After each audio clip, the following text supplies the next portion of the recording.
Oh my gosh, it's Friday. Friday. We're back. We're actually living up to our word and putting out our bi-weekly videos. So, yay! So we've got another 5 records to go through here, so stick around. So the first record here, I know John was just handing me this stack of records for this time, and he's like, I don't know if you're going to want to show this one. Oh. Well, it's you know, do okay. your thing So I don't know. I guess I just take issue with some girl bands being like, we have to be gross, you know, in order to be taken seriously as a musician or pop group or rock group or whatever. Like, we got to be like gross like guys. So here we go with this record. I already don't like it. It's just called Dickless. It's on Sub Pop. You guys can shoot me for judging a book by its cover, but yeah, I'm sure these girls are watching, so I know they're gonna, you know, come beat me up or something. But yeah, looks like they do I'm a Man, which is that the I'm a Man that we all know? It's okay, you can talk. You don't have to sit there and be like, you do your thing first and then I talk like you used to. Yeah, so I don't know. I like L7 and things like that. I don't, you know, you don't have to be like cutesy little girly whatever, but you also don't have to be gross. Yeah. You know? I mean, I don't know. I do like Betty White. Betty White's cool. Love her. So, yeah. Why do you have this? All right, this is it's a 4-piece all-girl punk band, out of grunge band or whatever, out of Seattle, called Dickless, because they're all girls, they ain't got no dicks. This came out in 1990. This is actually like a co-release with Sub Pop and the Tupelo Recording Company. Now, at the time, I was just getting into Sub Pop and very attracted. You know, I discovered Mudhoney in '88, and I was just very attracted to a lot of Sub Pop releases because of their graphics, that like almost industrial type graphic design with the banner and then a photo and their Sub Pop label. But I saw this in the store and it made me laugh. 4 girls calling themselves Dickless, and I saw they covered Bo Diddley's I'm a Man. The other tracks on here, they do a song called Saddle Tramp, which is originally by the Super Suckers. Another track called Miniskirt Mob, which may be an original. Like I said, purchased in 1990. I don't think I played it since. I was like, is it good? Is it good? Does anybody like this record? I don't know. And maybe I'm sure people are just screaming mad at me for being prissy or whatever. Nobody probably knows what this is. The thing is like, I guess it was just, I had never even heard of L7 until I met John. And when I saw some of their stuff, I was like, okay, your point is... Or what about the Lunachicks? Or maybe I'm thinking of that too. I mean, the Lunachicks, they were just so I don't nutty. know. It's like, I don't know. Yeah, I mean, but yeah, I don't think I've played this since. I've hung on to it. Like, of course, you said there's Betty White with a clown nose on the back.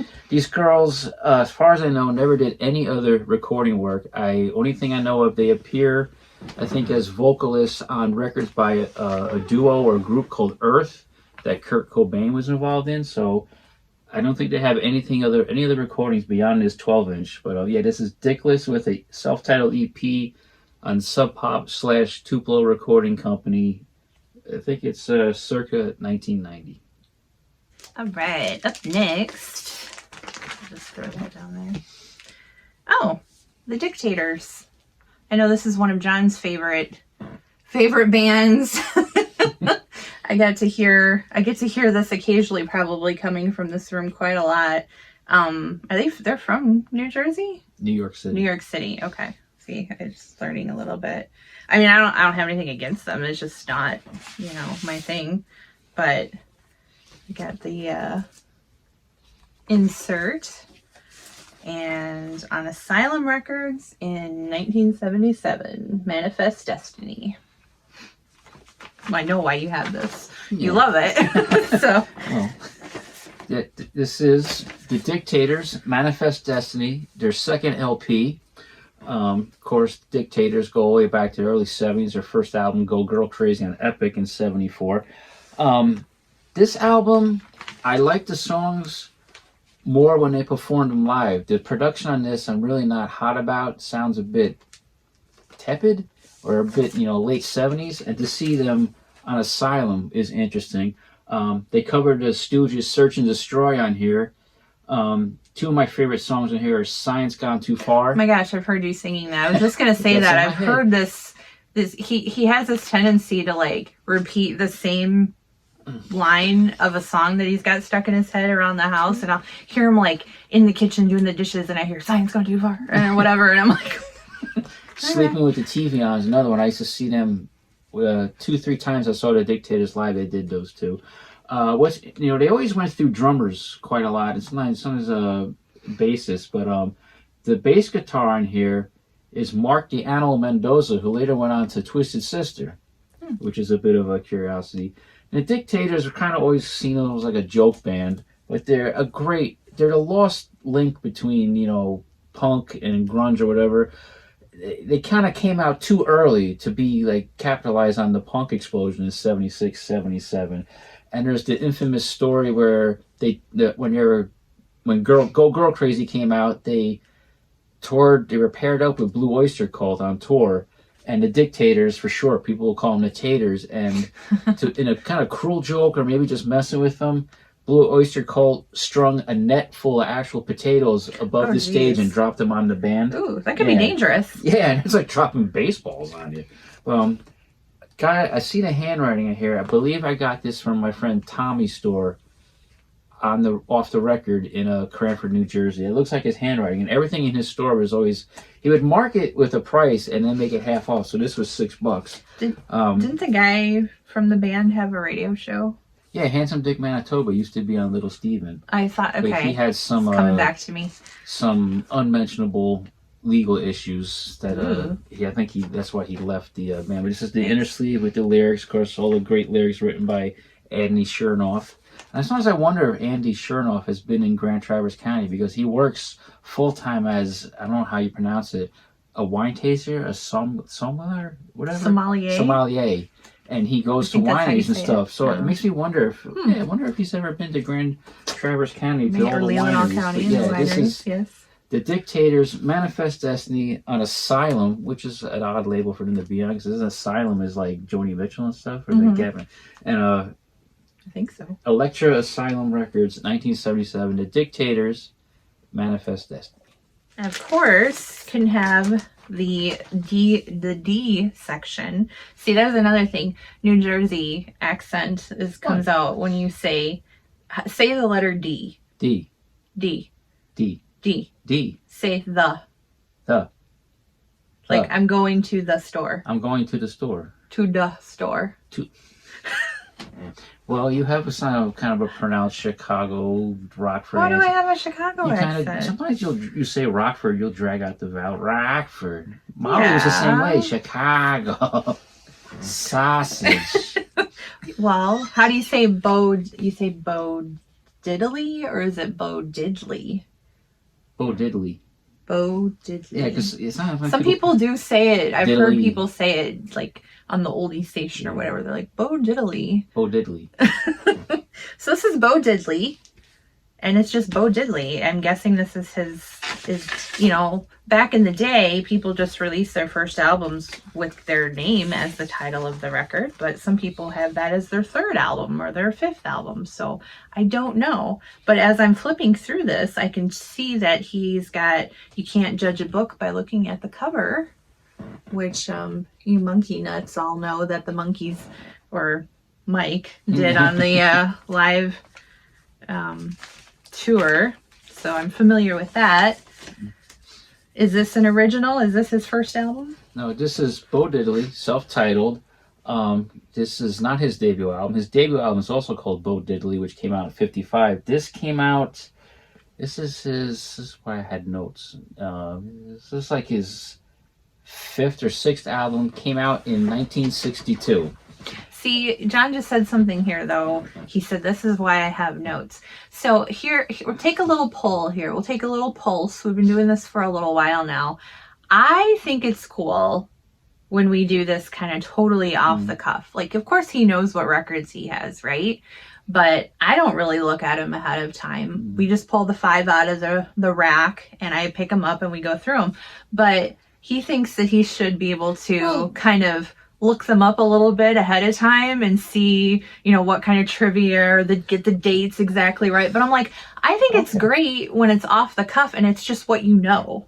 I just don't want the people who aren't usual subscribers getting in the comment section and wanting to correct me. So what? Nerdy. Who cares? But no, this came out, I believe, in 1962, and when this album was released in Britain on Pi International, exactly like this or a version of this, it was incredibly popular with a lot of the British R&B bands at the time, like the Stones and the Pretties, because when this album came out, Bo went over to England and did a tour with the Everly Brothers and a very young Rolling Stones opening up. This is one of my favorite Diddley albums. The next, we're going to be going through, I don't mean to ruin it for everybody, but we got a number of Bo Diddley records to do in the next videos. Has one of my favorite cuts on here, Bo's Bounce, which is just a 1.5-minute instrumental, but Bo gets this crazy woodpecker guitar sound on his guitar in the intro. And this is all recorded for this album. I think it's 1 or 2 single sides, but there's a number of instrumentals in here, like Diddling, Give Me a Break. The track I Can Tell, which was covered by a British band called the Zephyrs. Of course, you can't judge a book by looking at the cover. The Yardbirds used to do live in '63. It's on Checker, who she was on for most of his career. I found this down in Princeton Record Exchange with a couple of other Bo Diddley records. And I remember, I think this is the one I saw there, and I left it behind. And I was like, damn, I shouldn't have left that behind. I said, I'll go back next week. Hopefully it's still there. And luck of luck, whatever, it was still there. Cool. Also, a lot of albums on Checker, at least the Bo Diddley ones I've seen, they always say off the record, and people will try and tell me, oh, that's the name of the album. No, this is just simply Bo Diddley from 1962 on the original Checker label. And it's a stereo, but it's electronic stereo. But really great record. I don't know nothing about the worth or nothing, but I think this is like his 5th, 6th, or 7th album by 1962. Probably 5th, but what can you say about Bo Diddley? He was one of the fathers of rock and roll. The originator was his nickname. Yeah. Influenced countless people. Bands named themselves after their songs. The biggest example, The Pretty Things. What more can you say, man? What was it? Bo Don't Know Diddley? Or oh no, I was thinking of that Dead Milkman line. If your store don't have no Mojo Nixon, your store needs some fixin'. Yeah, but if your collection has no Bo Diddley, I have no. Your collection needs some fixin'. I have no respect for you. You need to have some Bo Diddley. Bo Diddley. Bo Diddley. Bo Diddley. My lips started fighting my tongue. Well, it's funny because I mean I know this new crown. I know the hits and everything, but I really should investigate him more because I mean he has influenced a lot of the bands that we love. Oh yeah. And they're the thing is the Rolling Stones. He's always kind of been in Chuck Berry's shadows. He didn't have as many hits, and what hurt him was his debut single Bo Diddley came out. He was gonna be, and he was on the Ed Sullivan Show in '55.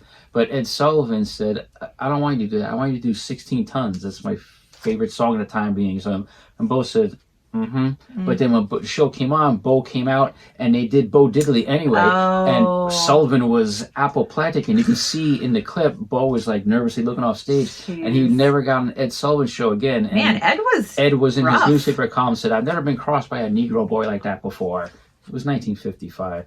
The clip is on YouTube. You can see Bo playing and kind of nervously looking over to the other side. I mean, just don't they call that style or that way of playing? It's like the Bo Diddley beat, right? Yeah, he kind of sort of invented it. The name Bo Diddley comes from that's something African culture or something where you made like a cheap guitar or just put some wire. You put some wire or strings on the side of a barn and strummed it. That was a Bo Diddley. Oh wow! Yeah, but he started out playing. He was born Elias McDaniel in Macomb, Mississippi. All right. And made his way up to Chicago like a lot of Southern blacks. I won't say African Americans. Too many syllables, and it's inaccurate.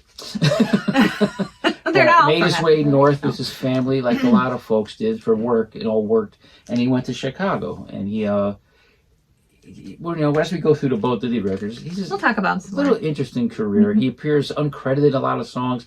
Not many people know he wrote "Love Is Strange," the Mickey and Sylvia song. Really? The songwriting credit is either his mom's name or wife's name. No so you way. get the money. Yeah. I love all the different versions And of that song. he's an uncredited session man on a number of Chuck Berry records and other things on Chess, produced things.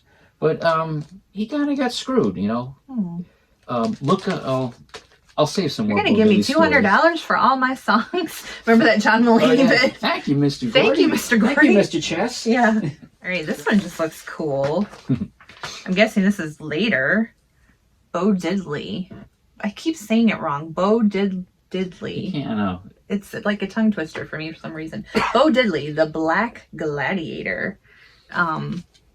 Look at that on the back. Oh my gosh. So this is 1970. And yeah, I don't know anything about this, but it sure does look cool. There you go. Go ahead. All right, this is Bo Diddley, the Black Gladiator, his 1970 album. There's a song on here just called Shut Up, Woman. I think I have that single. Came out in 1970, his first full-length LP since 1966. He hadn't put out an album since 66. Bo, I mean, it's these 50s guys, they were, trying to get hits, trying to keep up with the times. This is, I think, none of the songs are composed by him. They're composed by his wife and two other folks. Or did he just give them credit because he wanted them to have money? Yeah. But I remember I have a book downstairs, a Bo Diddley biography, and he paid and came up with the whole idea for the title and the cover art because he said gladiator movies at the time were big. Well, it looks like he should be in, Parliament or something. He should be in P-Funk. But, why not? Why couldn't he, he tried to keep up with the times. Kind of reinvent yourself a little bit. Yeah, not doing the same thing over and over. But he said gladiator movies at the time were big, he says. And he came up with the idea, like, why are there no black gladiators? So he paid for the costume and the artwork and had this done. I haven't listened to this. I got this at Princeton Record Exchange. It's not an original. It's an exact reissue. I was going to say, it looks so shiny and everything. Yeah, I don't think it's an Princeton, original. which doesn't surprise me because it's distributed by J&R Marketing Sales, Robbinsville, New Jersey. They're all original compositions, but he's trying to update his sound, get a bit soul, R&B, funk, because and there's always a self-referential song. There's a thing called You Bo Diddley, and like Black Soul, Funky Fly, I Don't Like You. I don't think I've played this in a long time. We should spin this later when you're editing the video. Yeah. But anyway, Bo Diddley, The Black Gladiator, 1970, exact reissue. All right, the last one in our set this week is Bo Diddley's A Twister. So I'm guessing this is capitalizing on the whole twist, thing happening craze. The craze. I couldn't think of the word. The whole twist thing happening in the early 60s. Who Do You Love? I know that's Roadrunner, The Twister, but he doesn't do, the twist song. But, gosh, how many albums did he put out? Like he had one every year in the 60s, 50s and 60s. This looks original, I'm guessing. One checker with the red label. That's pretty cool. So tell me about A Twister. Okay, this is obviously Bo Diddley's A Twister. This came out 61, 62. It's kind of a compilation that Checker Records kind of threw together, like she said, to capitalize on the twist craze. Because some of these songs had already appeared on previous albums and singles, like Who Do You Love and Roadrunner and Hey Bo Diddley, Here 'Tis. Here 'Tis, of course, is the song that was very big with British bands. In fact, the High Numbers, also later known as The Who, recorded it, I think, like twice as a demo. That looked familiar. It says on here, Audio Odyssey by Checker. So you're right, like some kind of compilation, kind of sampling of things. Audio Odyssey I never noticed by that Checker. before. I don't know. I guess that's just a sales marketing term. But this is Unbreakable. more like a comp and not a straight ahead album, I don't know, and because like the picture on here, that's Bo in like 1955, 56, not 62. Yeah, I was gonna say, just by looking at this, like if you're thinking around the twist time, it would have been 62, 63. Yeah. So, and but he looks, Yeah, because like I think it's like an outtake from this photo sessions for the earlier records, that plaid coat of his. And there's a few instrumentals on here like Detour and Shank. He does Willie Dixon's My Babe. But yes, this is an original copy, and I found this is another one I found down in Princeton Record Exchange at the same time I found that self-titled one. So Bo Diddley's a Twister, Checker Records, original, I'm assuming 1962. All right, so that was 5. I think it goes faster maybe when we have so many of the same artists in line. So our next video might be like 5 minutes long if there's that many more Bo Diddley records to get through. So, but who knows? We might make another video this weekend because we're supposed to get like a foot of snow tonight and tomorrow. What'd you say? We're under a storm warning. The other side of the state's under a blizzard warning. Yeah, so we might not get the snow as bad as people on the east side of Michigan or the UP. But we're still supposed to get at least 6 to 8. So hope wherever you are, you're safe and weather. And you want to talk about your shirt? Let me explain this t-shirt today. Yeah. This is a t-shirt promoting my friend Alex's radio show. He's on WMFO in Medford, Massachusetts. Medford. Every Thursday night at 6 p.m. Eastern Standard Time. It's called The Desperate Hours. He plays a lot of stuff we like, but Italian film soundtracks. He loves those song poems. A completely nutty show. WMFO.org. Alex Piandez, The Desperate Hours. How does he say compilation? Compilation. Yeah, his Boston accent is fun. Compilation. He's a character actor too. Yeah, legendary character actor. I don't know why I started doing this on my radio show. Whenever I give a shout out to who's listening, I just started this like Letterman-esque thing of referring to my friend Alex, our friend Alex, as legendary character actor Alex Piandez, and saying I saw him on this show or that show. He was on Starsky and Hutch last week. He takes a joke. Yes, David Soul. Yeah, Rip David Soul. We are big 70s cop show fans. And Starsky and Hutch is my favorite 70s cop show. Yeah, mine's Rockford Files, but Starsky and Hutch is up there too. Yeah. But hello to all our subscribers and all our favorites. You know who you are. You all know who you are. No, I was gonna do the 2024 vinyl tag, but then I got distracted or off track last week, and they had that part where mention your favorite video from the VC, or mention a subscriber, a new channel that you're subscribed to, or something like that. And I was gonna mention that mine, funnily enough, had something to do with cats. So we've been enjoying a channel called Cats and Records. Yeah.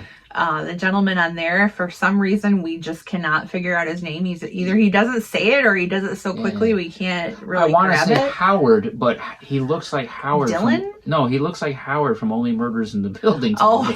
But that's not his name. But he just got a new kit and all that. Yeah, he's got Cats and Records, so that's I'm in. And then there's what's that other one? Conglomeration Cat. Conglomeration Cat. Yeah, he's a guy up in Portland. Kind of nice mellow guy. Real mellow. Seems like you could just sit down and chill. Used to be a musician, but he's got some nice videos out there going through his collection. Big Kinks fan, so that attracts him to us. Yep. And of course our usual friends, That Old Goat, Steve, TC Cat, Marsha P. Harris Pilton. Yep. I should put my hat on, do my Harris Pilton imitation. An imitation? What? You're gonna love this. Because he always wears a hat, and you don't see his eyes. And he's like, right, there's a guy down the chip shop, looks like Jack Bruce, got me this Charles and Eddie 12-inch. It's a complete banger. But he knows I'm teasing because I like him. That's not being mean. He always finds really cool singles at charity shops or whatever. I'm like, we don't find cool stuff at charity shops here in the U.S. They're just like, either they have people going through it that know what it is and they're able to go and either take it for themselves or sell it elsewhere. But you're not going to find anything in Goodwill or on here except Mantovani and you know, Ed the- Sullivan Presents. But Ugh. at Goodwill, it used to be like all records are 99 cents. Now they're priced individually. Yeah, They but got they're somebody selling looking them up. Mantovani for like $4.99 or I whatever. know, It's who like, wants that? Well, who else do we say hello to? We say I Trent's know. Records. He's back. I Mhm. like that guy. Dead Wax 66. He's come back. And everybody who's commented, and we really appreciate Steve. all that stuff. Steve is So- our number one. But the one that got us into this, I think, because I think you were looking up Cheap Trick on YouTube. Oh, Emma. And you came across Emma, Mhm. A Final Low, and she got you inspired to start doing this. Yeah. And it's yeah. fun. It's just something we do together and, go through the records and information.